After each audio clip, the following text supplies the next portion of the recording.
lịch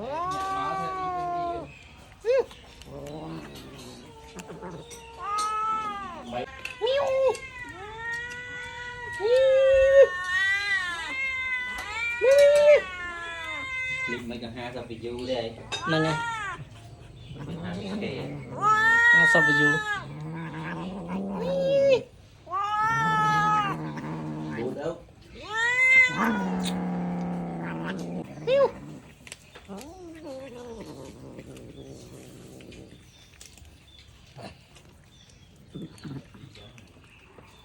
thì lên mặt lên cho cái tiêu gì vậy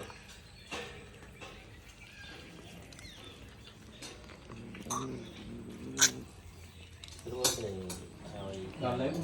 mấy lần thằng là mình với đăng không nó ngân vinh đấy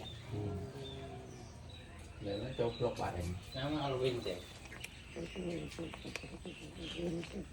còn tha bị phun lên đi chả rồi pizza của người chừng luôn vô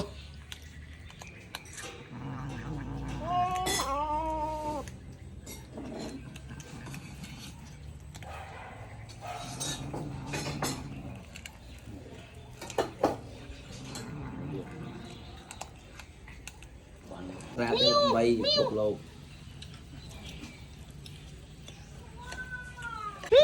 cua tê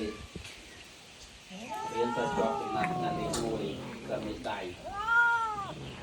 chè là mấy tài miu miu miu đi miền núi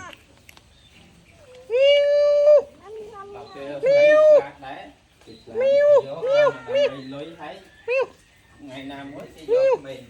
đang ngày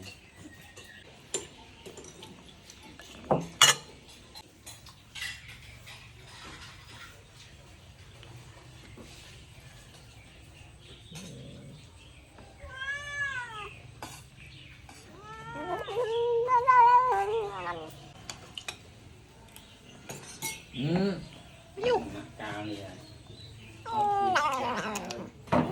nó nam trai mình tính tăng thì đã máu quát đó đã đi quát mình đấy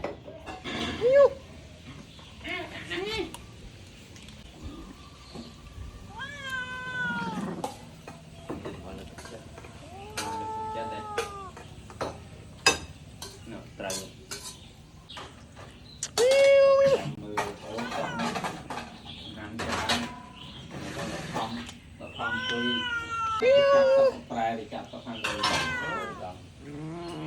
chặt cuối chặt nó lợi bạn này cắt